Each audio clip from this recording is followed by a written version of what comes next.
여러분 그 민주노총 조직국장 뭐 우리 채널에서는 이름까지 뭐 석건호 씨요. 이분이 북한에서 받은 지령문 그리고 이분이 북한에 보낸 자료들이 스펙타클합니다. 일단은 화성, 평택에 있는 미군 기지 그리고 화력발전소, LNG 저장시설, 항만 등에 대한 자료를 수집하라는 지령이 있었고 그리고 실제로 미군 기지의 주요 시설물들을 촬영해서 북한에 보낸 정황도 나오고 있습니다. 활주로, 경납고, 패트리어트 미사일 포대 등을 근접 촬영을 했대요.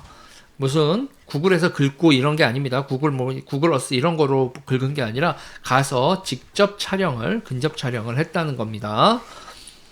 북한 대납 공작 기관 문화교류국 공작원에게 사이버 드보크를 이용해서 위 자료들을 넘겨줬다는 게 지금 국정원 수사 결과 나오고 있습니다.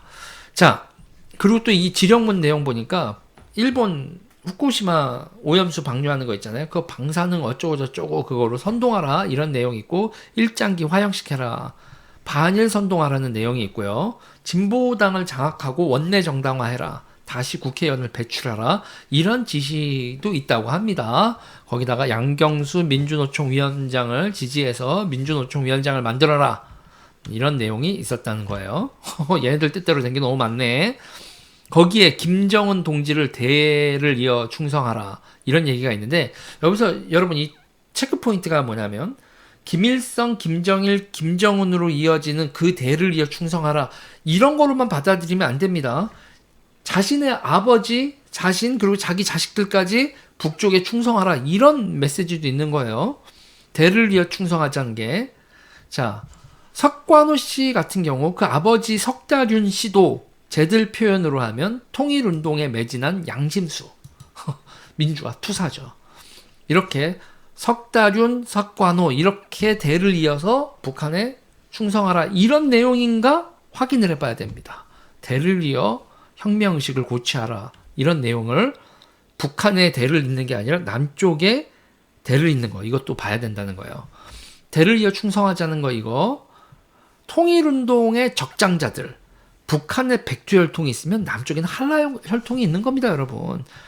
북한의 백두혈통, 남한의 그 빨치산 혈통, 한라혈통이 대한민국에 있다고 봐야 돼요, 여러분. 싹 다 뒤져야 됩니다. 대를 이어 충성하는 그 그룹들, 그래서 그들이 적장자죠. 그들이 통일운동의 적장자로 굴고 있는 거 이거 한번 체크해 봐야 됩니다.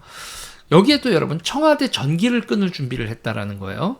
얘네들이요. 그래서 여기서 저는 청와대 전기를 끊는다? 여기서 되짚어보고 싶은 게 있어요. 문재인 정부 때요.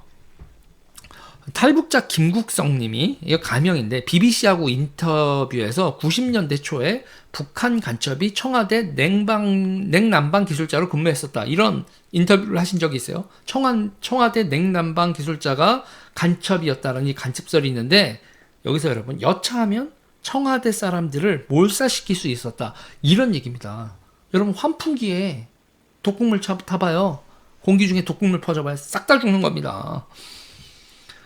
자, 문재인 정부의 국정원은 사실 무근이라고 발표했었는데 이 김국성 님이 북한에서 고위급 인사를 하다가 대남 공작을 하다가 탈북한 분인데 사실 무근이었을까요? 이번 정부 들어서 대통령실 용산 이전하고 그랬잖아요. 이것도 한번 다시 점검해 볼 필요가 있지 않나. 윤석열 대통령이 이런 얘기를 하질 못했지만 청와대가 북한에 잠입 감찰들에 의해서 많은 정보가 풀려 있어서 안전하지 않았다. 이런 것도 공식화하진 않았지만 내부에서는 충분히 논의됐을 수 있는 내용 아닌가 싶습니다. 대한민국에 여러분 간첩이 많아도 너무 많나요? 너무 많아요.